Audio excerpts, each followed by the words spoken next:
네, 반갑습니다.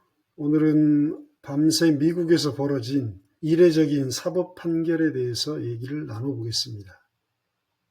드라마 같은 일이 미국에서도 벌어졌습니다.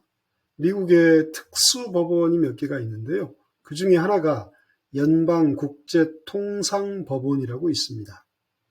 United States Court of International Trade라는 특수법원인데요. 이 법원이 하는 게 뭐냐면 미국 내 전역의 관세 및 통상 분쟁에 관한 권한을 가진 법원입니다. 그래서 판결 즉시 미국 전역의 효력을 바로 미치는 그런 중요한 법원 가운데 하나입니다. 근데 어제 여기에서 트럼프가 4월 2일 서명한 미국으로 수입되는 모든 물품에 대해서 무조건 10% 관세를 부과하는 일반 관세 정책을 발효했죠. 이것이 헌법 침해다. 그 다음에 초법적인 행위로 월권적 요소가 있다. 그래서 무효해버렸습니다. 그러면서 한술 더 떠서 이미 징수된 관세를 환급해라. 그리고 앞으로 관세 부과를 영구적으로 금지한다. 이렇게 땅땅땅 때렸단 말이에요. 트럼프 행정부가 난리가 났죠. 그리고 미국과 무역하는 다른 나라들은 환호를 지를 수밖에 없었죠. 근데 새벽에 항소법원에서 이거를 뒤집어 버렸습니다. 하루 만에 이 판결의 효력을 일시정지, 스테이 시켰습니다. 미국 영어로 스테이입니다. 우리말로 하면 가처분을 받아준 거죠. 이런 초고속 번복, 미국 사법 역사상에서도 매우 드문 일입니다. 뭐가 떠오르죠? 우리나라 조희대 대법원장이 이재명 후보의 2심 무죄를 유죄로 뒤집는 대법원 전원합의체 선고를 역사상 최초로 37일 만에 한 것과 비견되는 일이 미국에서도 벌어진 겁니다.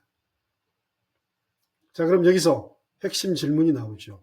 왜 이런 일이 벌어졌을까? 그리고 항소심 효력 정지는 어떤 의미를 가지는 걸까요?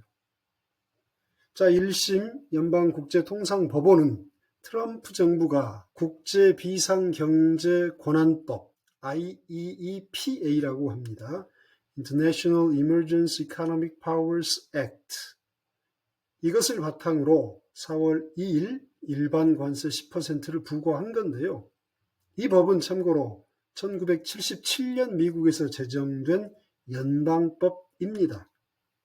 내용은 뭐냐면 미국 대통령에게 국가안보, 외교정책 또는 경제에 대한 특이하고 비상한 위협이 외국으로부터 발생했다고 판단될 때 국가 비상사태를 선포하고 외국과의 무역 및 금융거래 등 경제활동을 통제할 수 있는 권한을 부여합니다. 막강한 권한이죠. 실제로 1979년 이란 혁명 당시 미국 내 이란 자산을 동결했고요. 이 법에 따라. 그리고 2019년 멕시코 불법 이민 문제 역시 이 법으로 대응했습니다. 트럼프가 4월에 이 법을 꺼내들면서 글로벌 보복관세 선언을 한 거죠. 자, 또 한 사람이 떠오르죠. 윤석열이가 12월 3일 우리 헌법이나 법률 어디에도 없는 비상대권 운운하면서 불법 계엄을 일으킨 겁니다. 저는 실제로 윤석열이 이 미국의 IEEPA에서 아이디어를 얻었다고 봅니다. 어쨌든 IEEPA는 국제제재, 테러자금 차단, 무기 확산 방지 이런 외교 안보 분야에서 강력한 수단으로 기능해 왔지만 트럼프가 관세 부과, 이민 문제 등 비전통적 영역에도 손을 대면서 남용 우려가 제기되고 있습니다.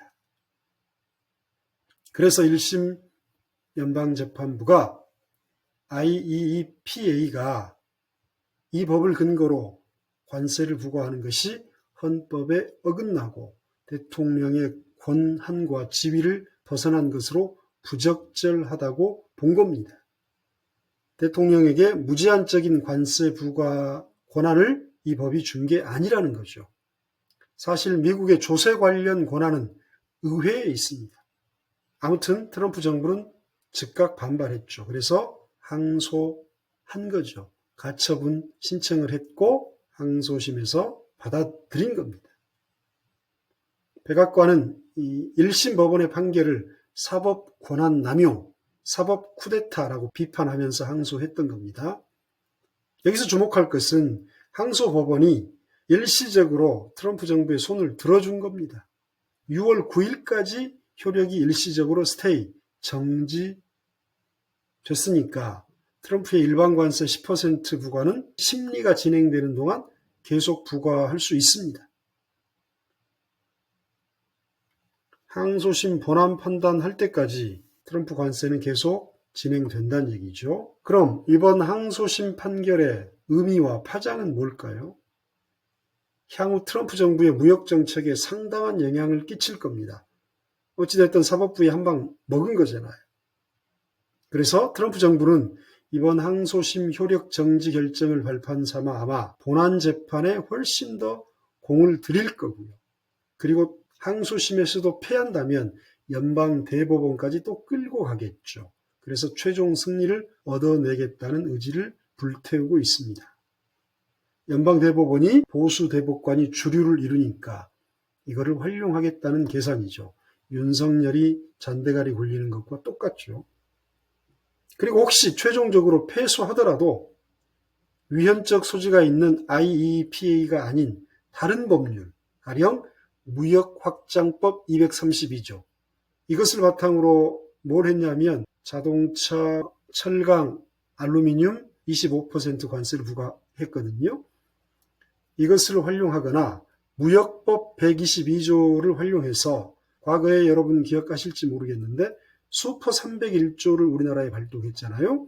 이런 새로운 관세 정책을 추진하겠다는 강경한 입장입니다. 자, 그럼 우리 대응은 어떻게 해야 될까요? 미국 사법부와 행정부의 이런 다툼, 갈등, 불확실성은 글로벌 경제에 가장 좋지 못한 시그널을 줍니다. 우리 기업과 정부 역시 미국의 관세 정책이 기존의 관세 정책 4월 2일 날 발표한 일반 관세 10%, 보복 관세 25%가 계속 유지될 거라는 인식 속에서 대책을 세워야 합니다. 그래서 미국의 수입 규제 강화 움직임에 대비가 필요하고 정부는 미국과 외교적 협상을 통해서 우리 기업 피해를 최소화하면서 국익 위주의 협상을 해야 되겠습니다. 생산 기지를 다변화하고 한미 FTA만 의존하지 말고 우리나라가 지금 전 세계 수많은 곳과 FTA를 맺었잖아요. 이를테면 RCEP나 CPTPP, 한 EU FTA 이런 것들을 최대한 활용해야 됩니다. 그리고 새로운 정부가 출범하면 국익을 최우선하는 정책을 끌어내서 우리 기업과 국민이 불편함이 없도록 그거밖에는 기대할 게 지금 없습니다. 오늘은 하룻밤에 벌어진 미국 법원의 코미디 같은 일을 짚어봤습니다. 그리고 어제 우리나라가 아울러 기준금리를 0.25%포인트 인하했죠. 기존에 2.75에서 2.50으로 낮췄거든요. 그만큼 경기가 심상치 않다.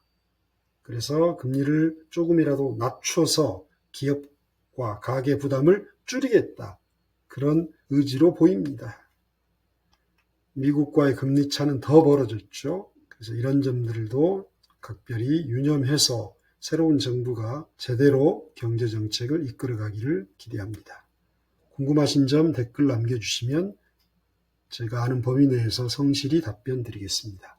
감사합니다. 투자의 신이었습니다.